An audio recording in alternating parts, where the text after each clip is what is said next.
So my dear brothers and sisters, welcome in church on this third Sunday of Lent.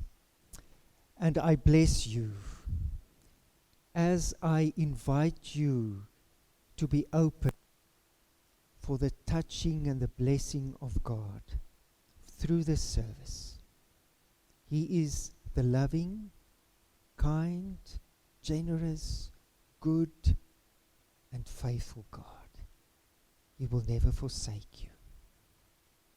Hierdie drie enige God nooi jou nou in die sentrum van sy hart, om vir jou genadig te wees, vir jou sy liefde te wys, en vir jou voorspoed en seën in jou lewe in te dra. Amen. Amen. So ons sê dat in hierdie lydingstyd is 'n tyd van verootmoediging. So wat doen ons nou in hierdie 7 lydenssondae voordat ons nou Paasfees vier, Goeie Vrydag en Paasfees, is dat ons eie lewe ook begin evalueer en sien, wat moet in ons sterf, soos wat ons Jesus volg op sy sterwingspad, wat moet in my lewe sterf? Wat wys die Here deur sy Gees vir my, wat nie by my hoort as sy kind nie? So, Lent is a contemplative season, a season where we prepare to celebrate Easter. And it's a time of examination. We examine our lives, we repent about things that are not good in our lives, when we realize the sin and the brokenness still part of our lives, we repent about that and we give it away. We give something up or away, and it is not an exercise in self-control. It's a spiritual exercise to say, I realize that certain things are not good, and I have to get rid of that in my life, because those things become barriers between me and my relationship with God and with other people. So this is what we do during this Lenten time. En daarom wil ek graag hê dat ons vandag weer die eerste kersie moet doodblaas. En jy het so mooi vir ons aangebied, sal jy vir ons asseblief die derde kersie kom doodblaas. Baie dankie.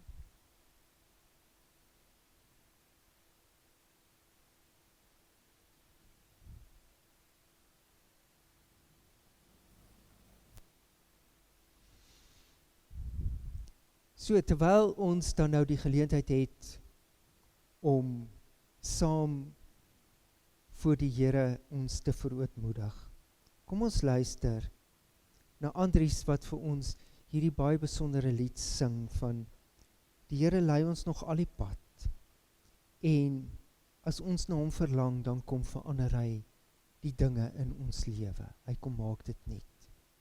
All the way, my Saviour leads me, is the song we are going to listen while we contemplate and giving away and become aware of things that we have to give away, give up, leave behind for Christ.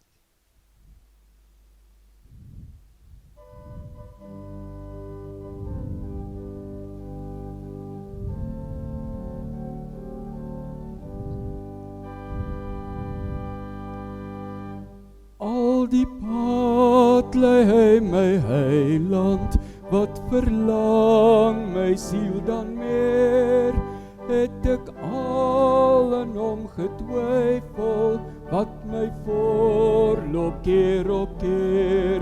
Soete troos en troue vrede, het ek steeds op sy bevel. Ken my hede en verlede, hy maak alle dinge wel. Ken my hede hede en verlede, hy maak alle dinge wel.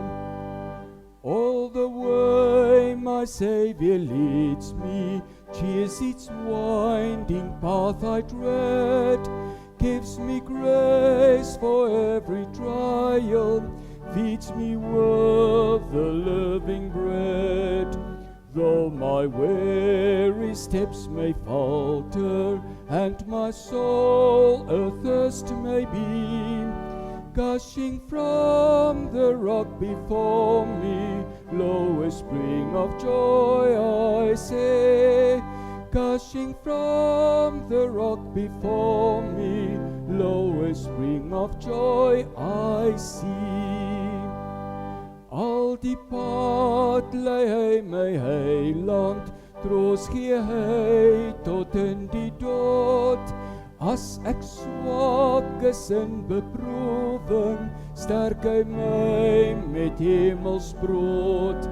As my tree soms wil wankel, en my siel van dors versmaag, gee hy my lewende water, en hernu my lewenskrag. Gee hy my lewende water, en hernu my lewenskrag. All the way my Savior leads me, all the fullness of his love, perfect rest to me is promised in my Father's house above. When my spirit clothed in immortal wings its flight to realms of day, this my song through endless ages, Jesus led me all the way. This my song through endless ages, Jesus led me all the way.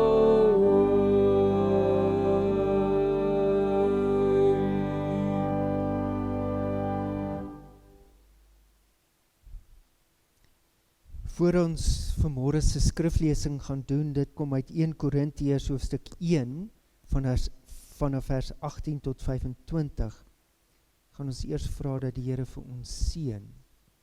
So we are going to pray before we read from 1 Corinthians chapter 1 verse 18 to 25.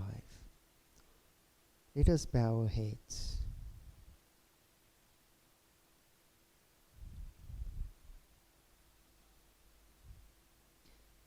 Lord, as we stand before you in awesome wonder, with open hearts and minds to also receive again your word this morning, we know that this word is the living word of God, and that you, Holy Spirit, will always come and invite us and confirm in us the message you want us to hear.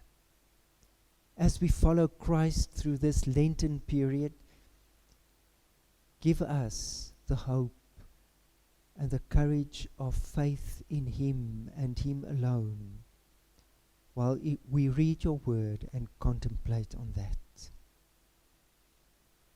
Here we are, your children. We are open to receive. Hemelse Vader, dankie dat ons weet dat U woord die hemelse brood is wat na ons toe kom. Die hemelse brood wat vir ons geestelik voed. En veral in hierdie tyd waar ons U lyding herdenk. En dat ons gereed maak om Goeie Vrydag en Paasfees te vier. Vra ons dat U woord in ons harte op 'n nuwe manier lewendig en kragtig sal bring. Ons is oop vir U, o Heilige Gees, om deur U woord geseën te word vanoggend. Amen.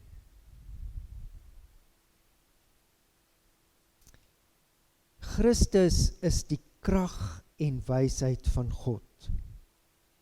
Die boodskap van die kruis is immers dwaasheid vir diegene wat verlore gaan. Maar vir ons wat verlos word, is dit die krag van God. Want daar staan geskryf, ek sal die wysheid van die wyses tot niet maak, en die insig van die verstandiges verwerp.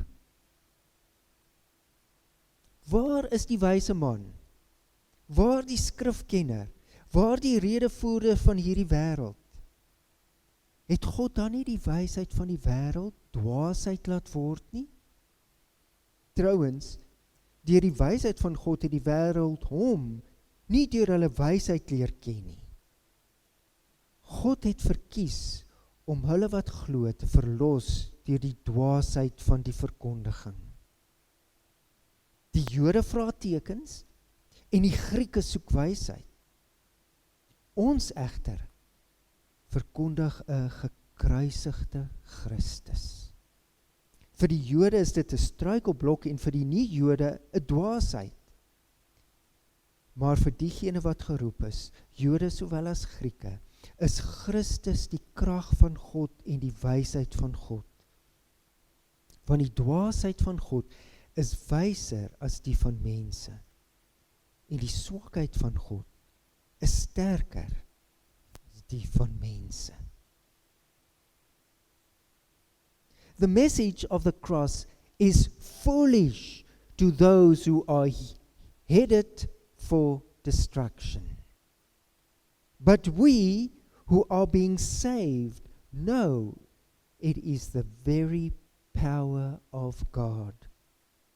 As the scriptures say, I will destroy the wisdom of the wise and discard the intelligence of the intelligent. So, where does this leave the philosophers, the scholars, and the world's brilliant debaters? God has made the wisdom of this world look foolish. Since God in his wisdom saw to it that the world would never know him through human wisdom, he has used our foolish preaching to save those who believe. It is foolish to the Jews who ask for signs from heaven, and it is foolish to the Greeks who seek human wisdom. So when we preach that Christ was crucified, the Jews are offended and the Gentiles say it's all nonsense. But to those called by God to salvation, both Jews and Gentiles, Christ is the power of God and the wisdom of God. The foolish plan of God is wiser than the wisest of human plans. And God's weakness is stronger than the greatest of human strength. Here end our scripture reading and the theology and reasoning of Paul for us to consider this morning. This is God's word to you and me. Amen? Amen. So if we look at this message this morning, it is very interesting to know that Paul wants to convey to all of us reading this and to everybody through all the ages that God does not conform to the prevailing wisdom of this world. God came in Jesus Christ and he turned everything upside down. And that is the power of God through the wisdom of Jesus Christ. So wat Paulus eintlik in hierdie gedeelte vir ons wil sê, alles wat die wêreld verwag en die wêreld gedink het, is wysheid en kennis en oplossing en verlossing. Het God gekom en hy het dit heeltemal op sy kop gedraai. Want hy begin En dan lees ons in hierdie gedeelte dat hy begin om te sê, hierdie boodskap van Jesus Christus was eintlik vir die Jode en vir die Grieke onaanvaarbaar. Hulle het gedink, dis maar dwaasheid. En hy sê hierso, en hulle regeer soos wat ek en jy, die woord wat hy hier gebruik is, baie keer as mens iets proe, en die kos is nie lekker nie, dan sê ons, dis smaakloos. He uses the same word of tastelessness. He says, it's tasteless. If you want to convince people about the power of God, and they are not open to receive it, or to accept that this was the way that God intended it to be, it becomes tasteless in their mouths and in their minds. This is the word that he used, the Greek word tasteless. He says, it is tasteless, it is nonsense, it is foolishness. So dis smaakloos en dis eintlik wat hy mooi sê is dwaasheid of onsin. Dis hoe mense hierdie woord kan vertaal. Hoekom is dit so? Because, and then he shows that by referring back to the history of the Jews, and we'll come to that just now, but he says that if you have a certain expectation of God and you want God to fit in your expectation or your little plan or your thinking pattern, you will miserably fail. Because it was so surprised and unexpected that the Savior of the world would come in humbleness and in brokenness, and a Savior of a world will die on a cross. And this is tasteless and foolishness to people who have their own idea of what a Savior should be. So what was the ideas of the Jews and the Greeks that he refers to in this passage? He says, firstly, the Jews expected wonders. And it's ironical because they cannot see the wonder in the cross, the resurrection of God through Jesus Christ in the cross. That is a wonder. That is a miracle. So they are closed for that, he says, because they thought that their law and all their wisdom will keep them alive, and this will show us the real Savior of this world. This was the Jews. And then he refers to the Greeks, and he says, on the other hand, what did the Greeks do? They were intelligent people. They like to talk and debate, and they wanted this Jesus to fit in with their high fluent reasoning and discussions. And then God gives the salvation in a humble man, Jesus Christ. A humble man taking up his cross. And therefore, he uses specific words in this thing. He says, but for those who are saved, we pronounce and we proclaim Christ the Savior. And in this word Christ, it is the resurrected God. Not just the Jesus who died on the cross, but the resurrected Christ. The resurrected Christ Jesus. The miracle of a Savior to a whole world. So, he says, if your eyes are closed, you will never see it. But if you open yourself for the miracles of God, you will see it. En hy verwys hier na 3 gebeurtenisse terug in die geskiedenis van die Jode. En hy haal eintlik 3 gedeeltes uit Jesaja aan, want hy sê, hy noem 3 kategorieë van mense wat hy sê, die wyses of die wysgeere, die skrifgeleerdes, die wat die kenners was op die woord in die Ou Testament, en dan sê hy die slim debatteerders of die slim woordvoerders. So 3 categories he refers to. People want to feel like they are either sages or wisdom philosophers, scholars or scribes, very important people that know the scriptures. And then he also says the wise spokesmen, the debaters of this world. Where are they? And then he refers back to the Old Testament, and he says 3 times they were proven wrong. And then he refers back to the Old Testament and he says, do you remember what happened with the Egyptians when they thought they were stronger than God's people?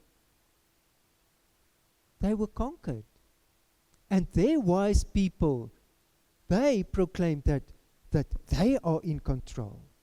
But God showed them, no, you're not in control. I will lead my people through the Dead Sea. This is the first reference that he says. Die wysgeere of die wyse geleerdes. En dan verwys hy terug na 'n tweede gedeelte in Israel se geskiedenis. En dit was die tyd met die Assiriërs. Die Assiriërs het gedink hulle is magtig en slim en goed, en hulle het al begin opskryf die dinge wat hulle nou alles van die Israeliete gaan vat. Hulle het al begin opskryf en sommetjies maak. Dit gaan ons wen, dit gaan ons wat, en dit gaan ons byt wees. En toe het God alles omgekeer. En daarom staan daar in Jesaja dan, waar is die een wat nou die goed so getel het? Hy skryf dit in Jesaja 33.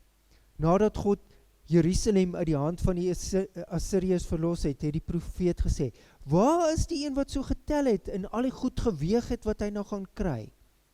En die ene wat die torings wat hulle nou in besit gaan neem, waar is dit wat hy opgeskryf het?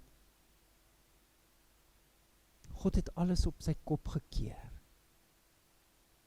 So, when the Assyrians try to loot the Israelites, and they thought they already conquered them, they made their calculations of the loot, and they counted everything that they were going to loot from the Israelites, but nothing happened. And now he asks, and he refers to that in Isaiah, where he says, where are they now, those wise people? What did they calculate? They should have calculated their loss, not the conquerors winning everything. So, dit is wat Paulus so mooi in hierdie gedeelte wil kom sê is, as jou oë toe is, gaan jy probeer slim wees en jy gaan probeer argumente voer en jy gaan al die dinge probeer doen. God kom draai alles op sy kop. So what is the message to you and me in this world we live in?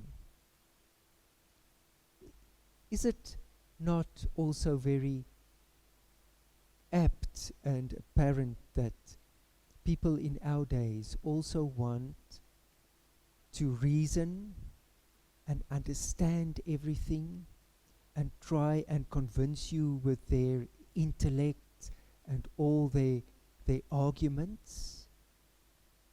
While God comes And he says this in this passage, God comes and he changes everything through the proclamation or the preaching of the gospel.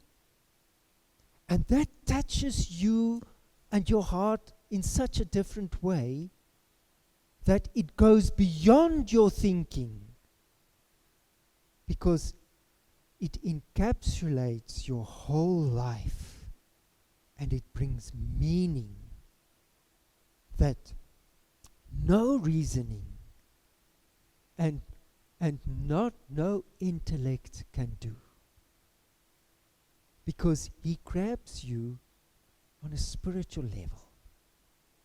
Then your whole life changes. So faith is something we receive through the grace of God. And to believe is not something that we just do in our heads. It starts by the change that God starts when we become open for his work. Dis geloof. Jode sê hy in hierdie gedeelte, en Grieke, hulle Jode wou wonders sê, die Jode wou goed uitredeneer, maar hy sê, God het Christus kom gee, as die antwoord vir die gelowiges van alle eeue. Hy, wat die wêreld op sy kop kom draai het. Daarom sê hy, is geloof iets waarin ek en jy net kan oorgee. En as ons onsself daaraan oorgee, dan begin dit al hoe meer betekenis kry en waarde in ons lewe. So it's all about surrendering. So what Paul is trying to convey in this passage about the wisdom of God is Christ. He wants to convey to us, Christ came to serve people, not to collect power. He became powerless to save us. So this is the starting point for you and me in our own faith journey, and for everybody, is when we can come to the point of surrender. Surrender versus explanations, conversation, dialogue, arguments. We can leave that aside and surrender into the big picture of God with this world and for salvation. And then, if we can be humble enough not to depend on our own wisdom, our own intellect, our own wonderful things that we want to create, and when we become humble and open, then God will come and turn our lives around.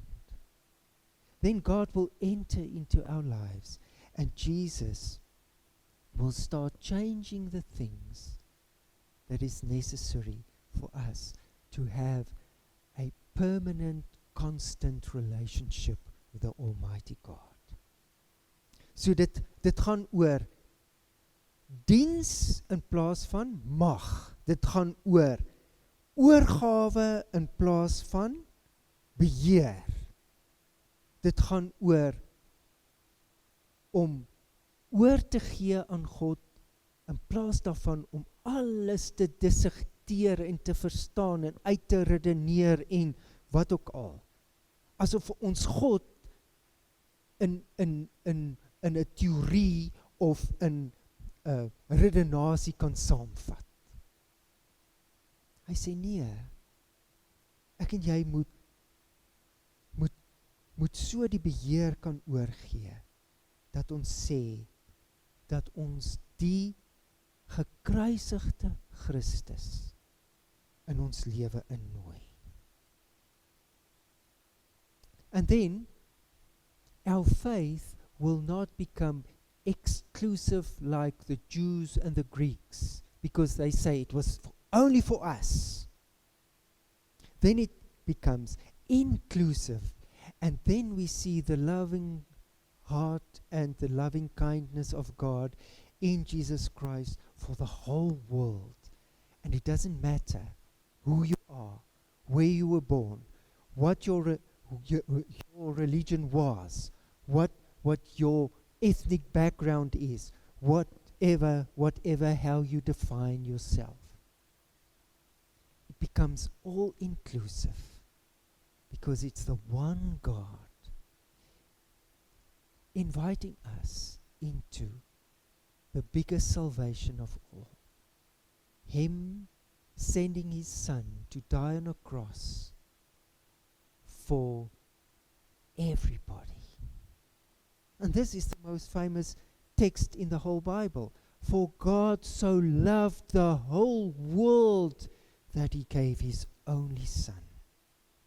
Inclusive. Then it's not religion, but a relationship. Then it's not, oh, I'm a Jew and I do this, and this. I observe these and these and these laws. No. Or I'm a Greek, I rely on my Greek history of wisdom and theories and all those things. No. Then you come to the point where you say, I'm created by this beautiful, wonderful God. And in obedience, I surrender to him. And then I give myself, and as I give myself, I grow in my relationship with this wonderful God. So this is the invitation. The invitation through this passage of the theology of Paul this morning is to say, surrender, be humble, give away your life, and the wisdom of God in Christ Jesus will come and change everything. Are you and I prepared to do that? Have you ever done that in your life? If you've done that in your life, it's a wonderful thing.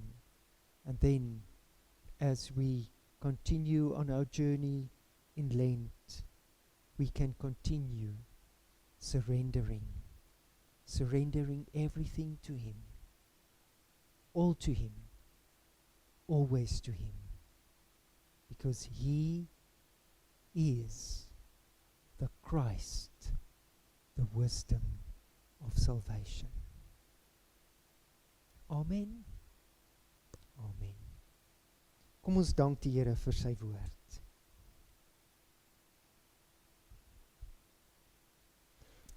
Here, dankie dat ons in U, die opgestane Christus, die wysheid van God kon leer ken. En dat dit vir ons gegee is soos 'n groot gawe, en dat U vir ons kom oortuig het, nie deur redenasies en slimmigheid nie, maar deur U liefde. Dat U ons voete onder ons uitgeslaan het, omdat U net vir ons lief is, omdat U vir ons aan 'n kruis verlossing bewerk het, sonder dat ons dit verdien.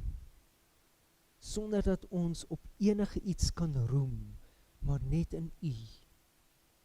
En daarvoor loof ons U vandag. En al is dit moeilik om dit te verstaan, en al is dit dwaasheid vir baie mense, en al voel dit of dit maar net praatjies is wat mense maak. Dankie dat U vir ons dit kom wys het as die werklikheid. Help vir ons om met hierdie nederigheid ook hierdie wysheid vir almal in die wêreld te bring. En help vir ons om meer en meer in nederigheid onsself aan die oor te gee. Lord Jesus Christ, we thank you that we know you as the Christ, the resurrected Jesus of this world. Thank you that we understand and accept in you the salvation for everybody. Thank you that we can know that you are not just exclusive to certain people, but that you are the inclusive Christ, the salvation given to the whole world. Thank you that in your service we recognize your power. Thank you, God, that you showed in the humbleness of Jesus the greatest power of everything in this whole world. Thank you that we can surrender to that power, that we can stop trying to explain and dissect everything, but that we can just surrender all control to you. That we can be open for your wonders. Thank you that we can see and recognize in the cross the wonder of salvation.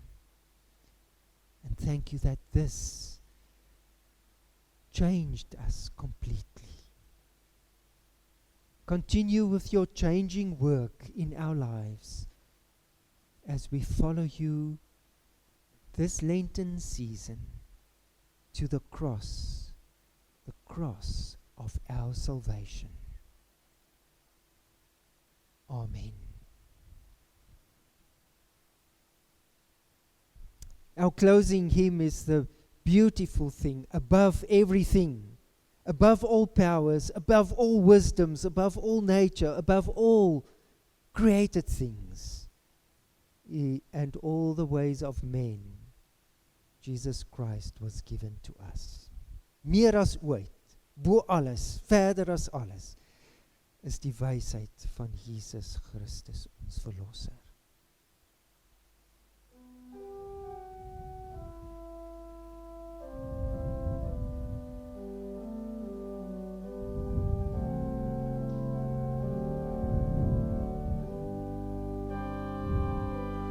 Above all powers, above all kings, above all nature and all created things, above all wisdom and all the ways of man,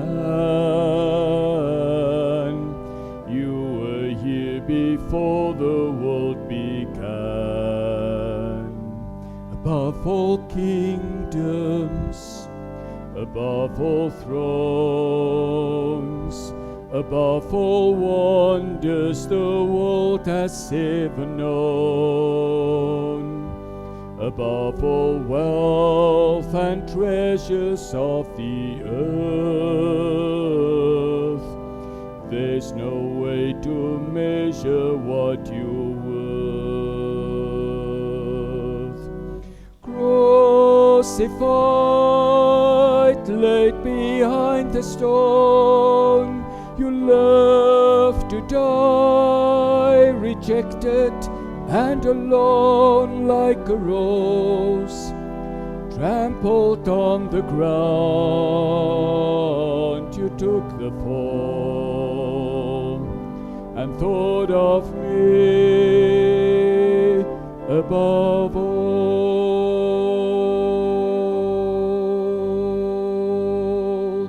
Meer as rykdom, meer as mag, as die skoonheid van sterre in die nag, meer as wat ons ooit op aarde wen,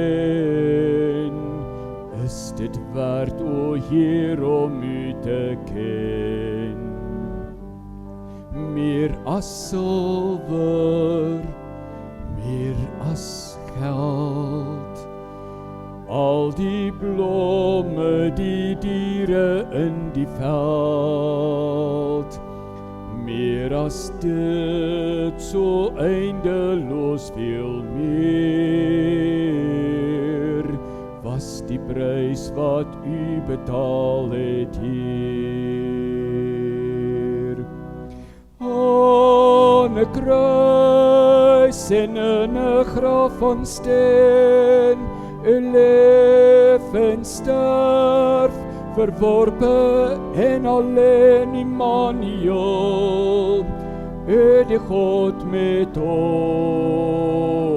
u dra die straf, en dink aan ons meer as ooit. Aan 'n kruis en in 'n graf van steen, u leef en sterf, verworpe en alleen Immanuel, u die God met ons,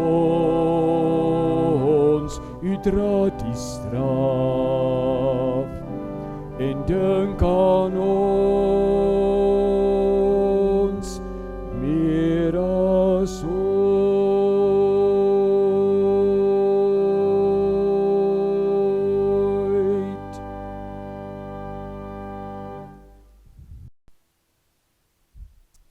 Child of God, know that the wisdom of God is Jesus Christ, and He is with you.